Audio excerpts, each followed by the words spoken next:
This is a TLC recording. Dracula by Bram Stoker. Chapter 9. Letter. Mina Harker to Lucy Westenra. Budapest, 24th of August. My dearest Lucy, I know you will be anxious to hear all that has happened since we parted at the railway station at Whitby.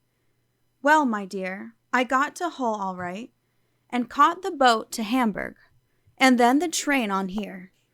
I feel that I can hardly recall anything of the journey, except that I knew I was coming to Jonathan, and that as I should have to do some nursing, I had better get all the sleep I could. I found my dear one, oh, so thin and pale and weak-looking. All the resolution has gone out of his dear eyes, and that quiet dignity which I told you was in his face has vanished. He is only a wreck of himself, and he does not remember anything that has happened to him for a long time past. At least, he wants me to believe so, and I shall never ask. He has had some terrible shock, and I fear it might tax his poor brain if he were to try to recall it. Sister Agatha, who is a good creature and a born nurse, tells me that he raved of dreadful things whilst he was off his head. I wanted her to tell me what they were, but she would only cross herself and say she would never tell, that the ravings of the sick were the secrets of God, and that if a nurse through her vocation should hear them, she should respect her trust. She is a sweet, good soul, and the next day, when she saw I was troubled, she opened up the subject again, and after saying that she could never mention what my poor dear raved about, added, I can tell you this much, my dear, that it was not about anything which he has done wrong himself, and you, as his wife-to-be, have no cause to be concerned. He has not forgotten you or what he owes to you. His fear was of great and terrible things, which no mortal can treat of. I do believe the dear soul thought I might be jealous lest my poor dear should have fallen in love with any other girl. The idea of my being jealous about Jonathan. And yet, my dear, let me whisper, I felt a thrill of joy through me when I knew that no other woman was a cause of trouble. I am now sitting by his bedside, where I can see his face while he sleeps. He is waking. When he woke, he asked me for his coat, as he wanted to get something from the pocket. I asked Sister Agatha, and she brought all his things. I saw that amongst them was his notebook, and was going to ask him to let me look at it, for I knew then that I might find some clue to his trouble. But I suppose he must have seen my wish in my eyes, for he sent me over to the window, saying he wanted to be quite alone for a moment. Then he called me back, and when I came he had his hand over the notebook, and he said to me very solemnly, Wilhelmina, I knew then that he was in deadly earnest, for he has never called me by that name since he asked me to marry him. You know, dear, my ideas of the trust between husband and wife. There should be no secret, no concealment. I have had a great shock, and when I try to think of what it is, I feel my head spin round, and I do not know if it was all real or the dreaming of a madman. You know I have had brain fever, and that is to be mad. The secret is here, and I do not want to know it. I want to take up my life here with our marriage. For, my dear, we had decided to be married as soon as the formalities are complete. Are you willing, Wilhelmina, to share my ignorance? Here is the book. Take it and keep it. Read it if you will, but never let me know, unless, indeed, some solemn duty should come upon me to go back to the bitter hours, asleep or awake, sane or mad, recorded here. He fell back exhausted, and I put the book under his pillow and kissed him. I have asked Sister Agatha to beg the Superior to let our wedding be this afternoon, and am waiting her reply. She has come and told me that the chaplain of the English Mission Church has been sent for. We are to be married in an hour, or as soon after as Jonathan awakes. Lucy, the time has come and gone. I feel very solemn, but very, very happy. Jonathan woke a little after the hour, and all was ready, and he sat up in bed, propped up with pillows. He answered his "I will" firmly and strongly. I could hardly speak. My heart was so full that even those words seemed to choke me. The dear sisters were so kind. Please God, I shall never, never forget them, nor the grave and sweet responsibilities I have taken upon me. I must tell you of my wedding present. When the chaplain and the sisters had left me alone with my husband, oh, Lucy, it is the first time I have written the words, my husband. Left me alone with my husband, I took the book from under his pillow and wrapped it up in white paper, and tied it with a little bit of pale blue ribbon which was round my neck, and sealed it over the knot with sealing wax. And for my seal I used my wedding ring. Then I kissed it and showed it to my husband, and told him that I would keep it so, and then it would be an outward and visible sign for us all our lives that we trusted each other, that I would never open it unless it were for his own dear sake, or for the sake of some stern duty. Then he took my hand in his, and oh, Lucy, it was the first time he took his wife's hand, and said that it was the dearest thing in all the wide world, and that he would go through all the past again to win it, if need be. The poor dear meant to have said a part of the past, but he cannot think of time yet, and I shall not wonder if at first he mixes up not only the month, but the year. Well, my dear, what could I say? I could only tell him that I was the happiest woman in all the wide world, and that I had nothing to give him except myself, my life, and my trust, and that with these went my love and duty for all the days of my life. And, my dear, when he kissed me and drew me to him with his poor weak hands, it was like a very solemn pledge between us. Lucy, dear, do you know why I tell you all this? It is not only because it is all sweet to me, but because you have been and are very dear to me. It was my privilege to be your friend and guide when you came from the schoolroom to prepare for the world of life. I want you to see now, and with the eyes of a very happy wife, whither duty has led me, so that in your own married life you too may be all happy as I am. My dear, please Almighty God, your life may be all it promises, a long day of sunshine with no harsh wind, no forgetting duty, no distrust. I must not wish you no pain, for that can never be. But I do hope you will be always as happy as I am now. Goodbye, my dear. I shall post this at once, and perhaps write you very soon again. I must stop, for Jonathan is waking. I must attend to my husband. Your ever-loving Mina Harker. Letter. Lucy Westenra to Mina Harker. Whitby, 30th of August. My dearest Mina, oceans of love and millions of kisses, and may you soon be in your own home with your husband. I wish you could be coming home soon enough to stay with us here. The strong air would soon restore Jonathan. It has quite restored me. I have an appetite like a cormorant, am full of life and sleep well. You will be glad to know that I have quite given up walking in my sleep. I think I have not stirred out of my bed for a week. That is, when I once got into it at night. Arthur says I am getting fat. By the way, I forgot to tell you that Arthur is here. We have such walks and drives, and rides, and rowing, and tennis, and fishing together. And I love him more than ever. He tells me that he loves me more, but I doubt that. For at first he told me that he couldn't love me more than he did then. But this is nonsense. There he is, calling to me. So no more just at present from your loving Lucy. P.S. Mother sends her love. She seems better, poor dear. P.P.S. We are to be married on 28th of September. Dr. Seward's Diary. 20th of August. The case of Renfield grows even more interesting.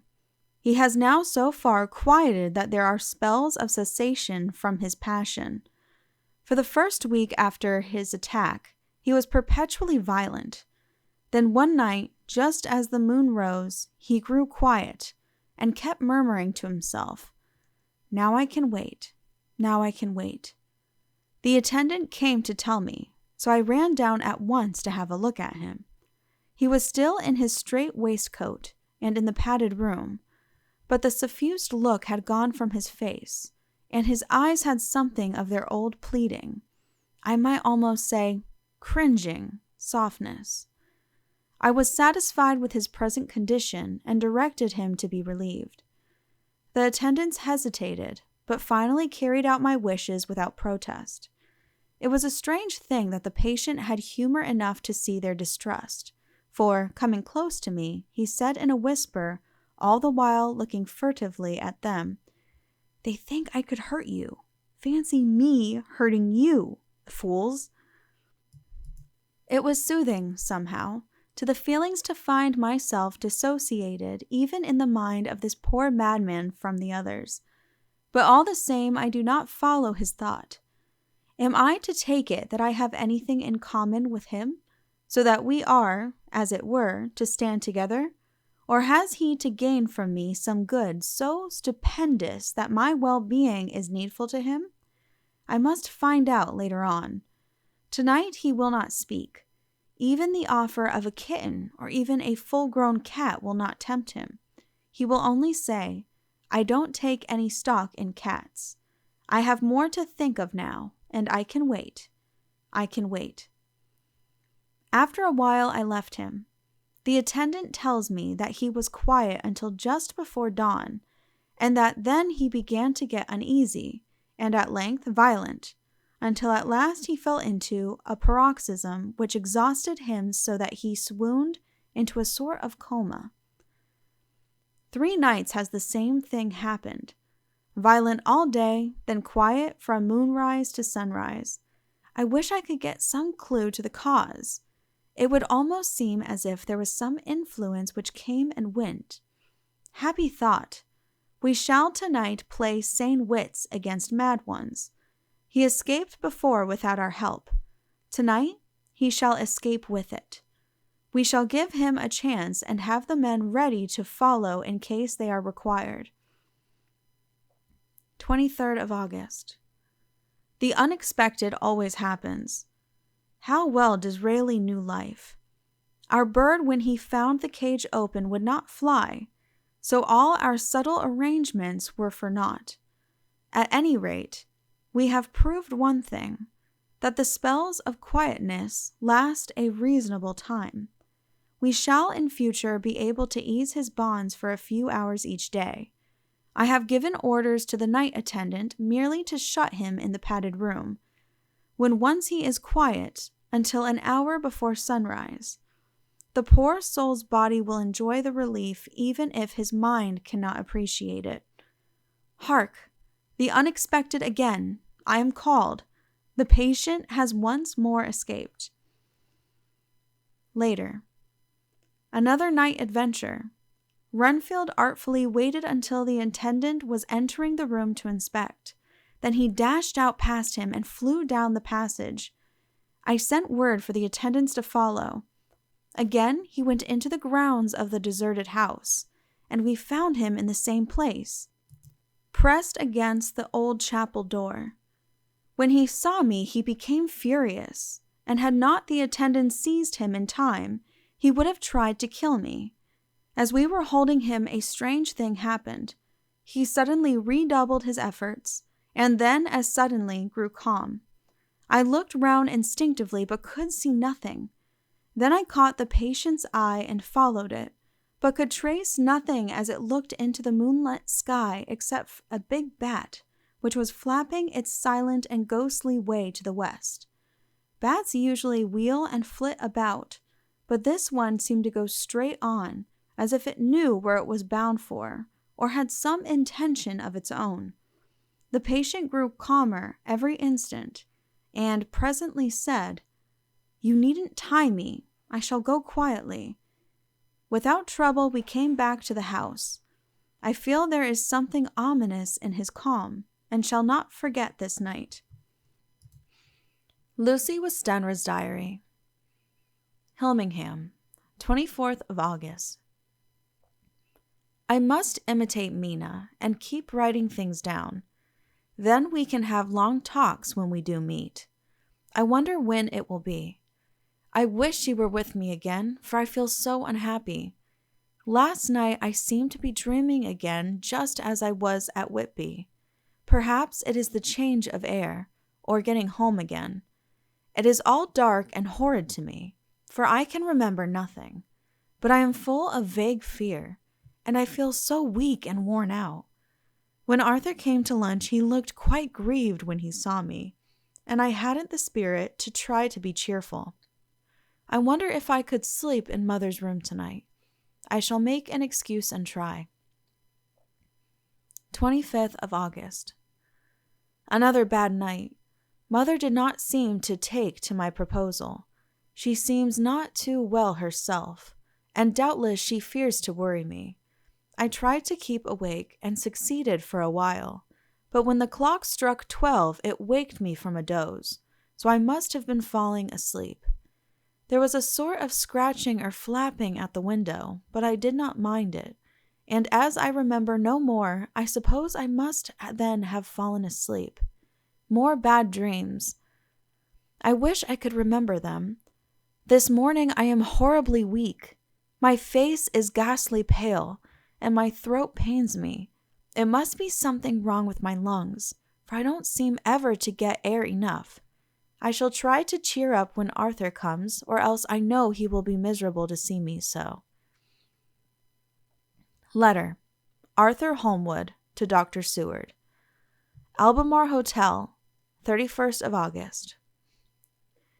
My dear Jack, I want you to do me a favor.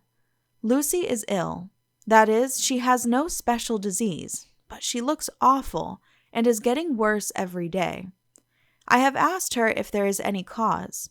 I do not dare to ask her mother, for to disturb the poor lady's mind about her daughter in her present state of health would be fatal. Mrs. Westenra has confided to me that her doom is spoken, disease of the heart, though poor Lucy does not know it yet. I am sure that there is something preying on my dear girl's mind. I am almost distracted when I think of her. To look at her gives me a pang. I told her I should ask you to see her, and though she demurred at first, I know why, old fellow, she finally consented. It will be a painful task for you, I know, old friend, but it is for her sake, and I must not hesitate to ask, or you to act.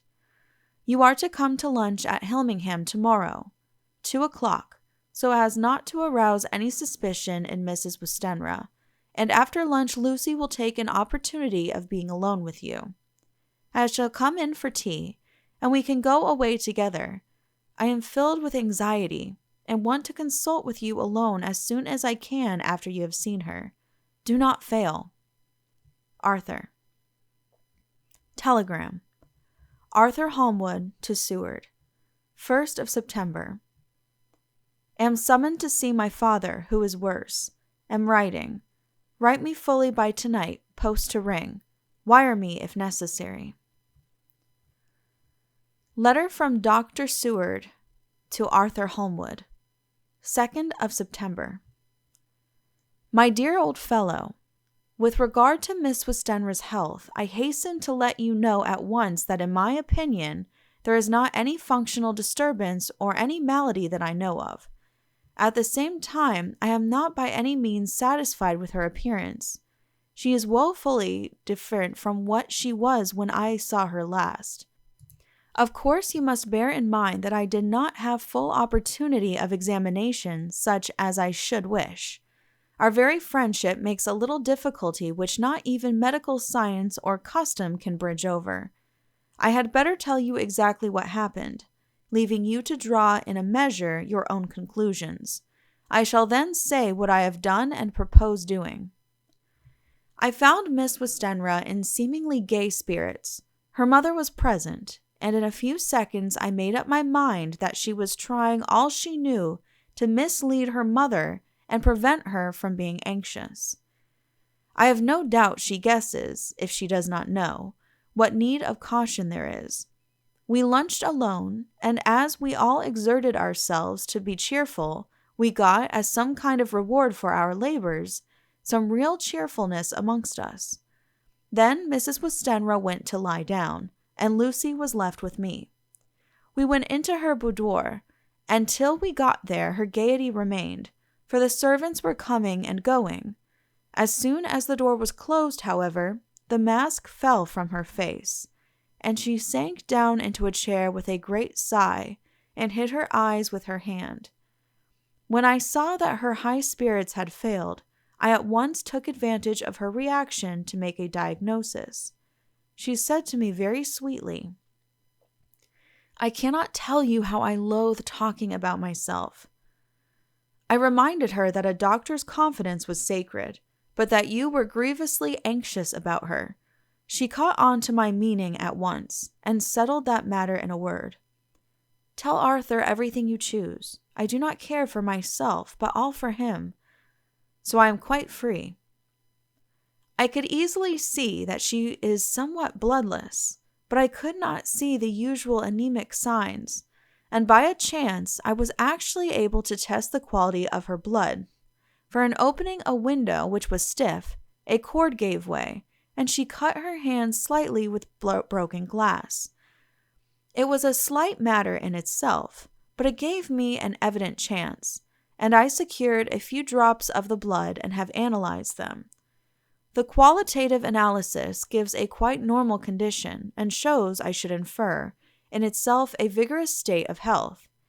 In other physical matters, I was quite satisfied that there is no need for anxiety, but as there must be a cause somewhere, I have come to the conclusion that it must be something mental.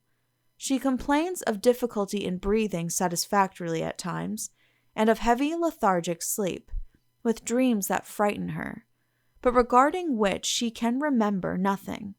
She says that as a child she used to walk in her sleep, and that when in Whitby the habit came back, and that once she walked out in the night and went to East Cliff, where Miss Murray found her, but she assures me that of late the habit has not returned. I am in doubt, and so have done the best thing I know of. I have written to my old friend and master, Professor Van Helsing of Amsterdam, who knows as much about obscure diseases as any one in the world. I have asked him to come over, and as you told me that all things were to be at your charge, I have mentioned to him who you are and your relations to Miss Westenra. This, my dear fellow, is in obedience to your wishes, for I am only too proud and happy to do anything I can for her. Van Helsing would, I know, do anything for me for a personal reason, so no matter on what ground he comes, we must accept his wishes. He is a seemingly arbitrary man, but this is because he knows what he is talking about better than anyone else. He is a philosopher and a metaphysician, and one of the most advanced scientists of his day, and he has, I believe, an absolutely open mind. This, with an iron nerve, a temper of the iceberg, an indomitable resolution, self-command, and toleration, exalted from virtues to blessings, and the kindliest and truest heart that beats, these form his equipment for the noble work that he is doing for mankind, work both in theory and practice, for his views are as wide as his all-embracing sympathy. I tell you these facts that you may know why I have such confidence in him. I have asked him to come at once. I shall see Miss Westenra tomorrow again. She is to meet me at the stores, so that I may not alarm her mother by too early a repetition of my call. Yours always, John Seward. Letter. Abraham Van Helsing, M.D., D. Ph.D., Lit., etc., to Dr. Seward. 2nd of September. My good friend, when I have received your letter, I am already coming to you. By good fortune, I can leave just at once, without wrong to any of those who have trusted me. Were fortune other, then it were bad for those who have trusted, for I come to my friend when he call me, to aid those he holds dear. Tell your friend that when that time you suck from my wound so swiftly the poison of the gangrene from that knife that our other friend too nervous let slip, you did more for him when he wants my aids, and you call for them, than all his great fortune could do. But it is pleasure added to do for him, your friend. It is to you that I come. Have then rooms for me at the Great Eastern Hotel, so that I may be near to hand, and please it so arrange that we may see the young lady not too late on tomorrow, for it is likely that I may have to return here that night.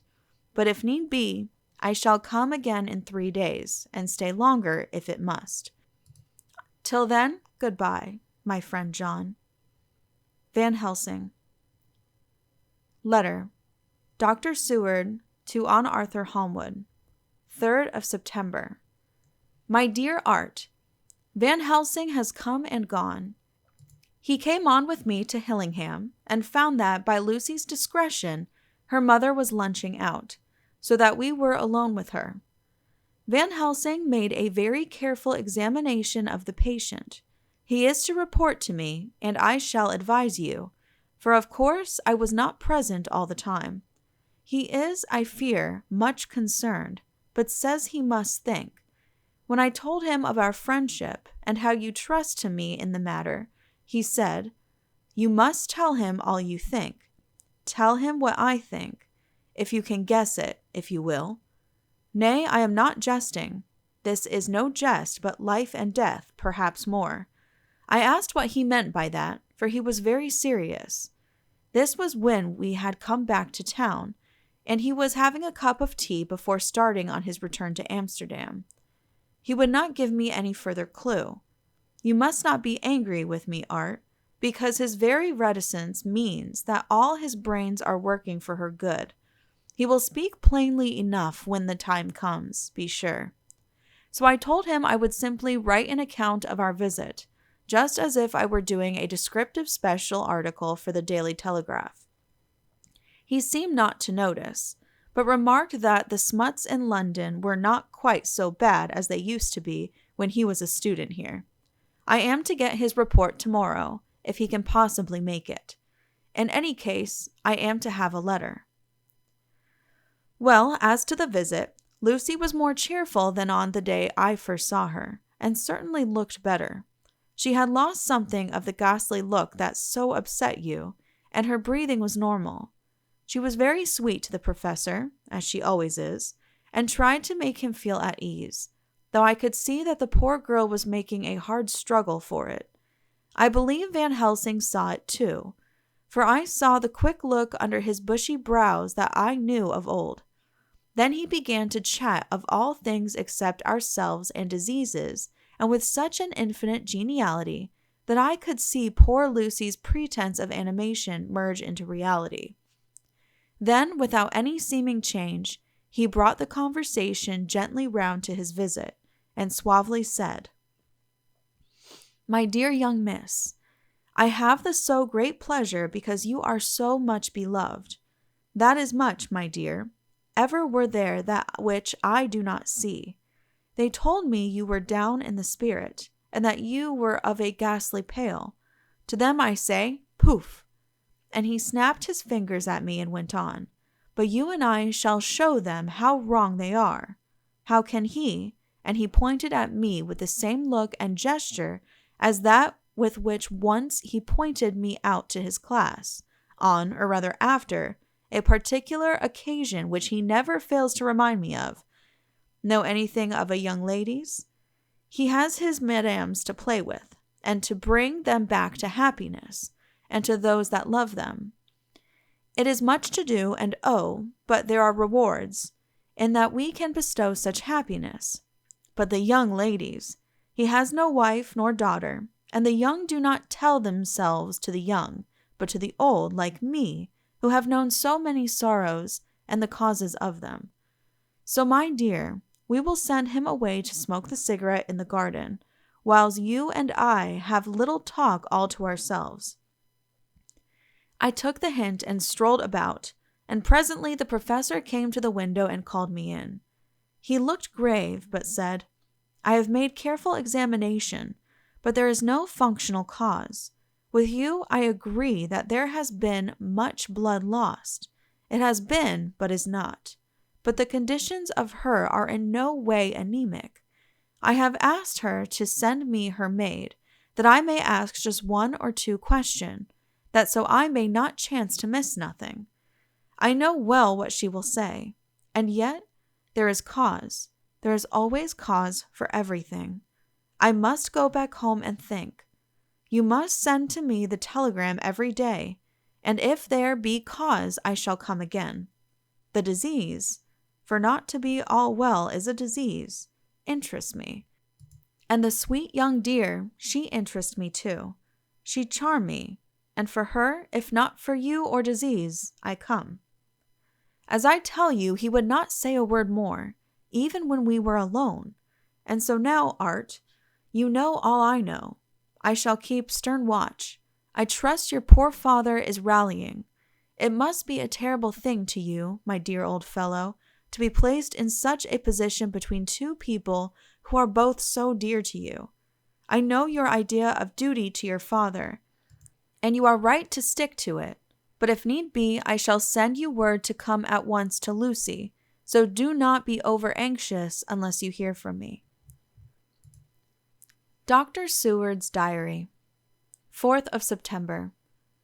Zoophagus patient still keeps up our interest in him. He had only 1 outburst, and that was yesterday at an unusual time. Just before the stroke of noon, he began to grow restless. The attendant knew the symptoms, and at once summoned aid.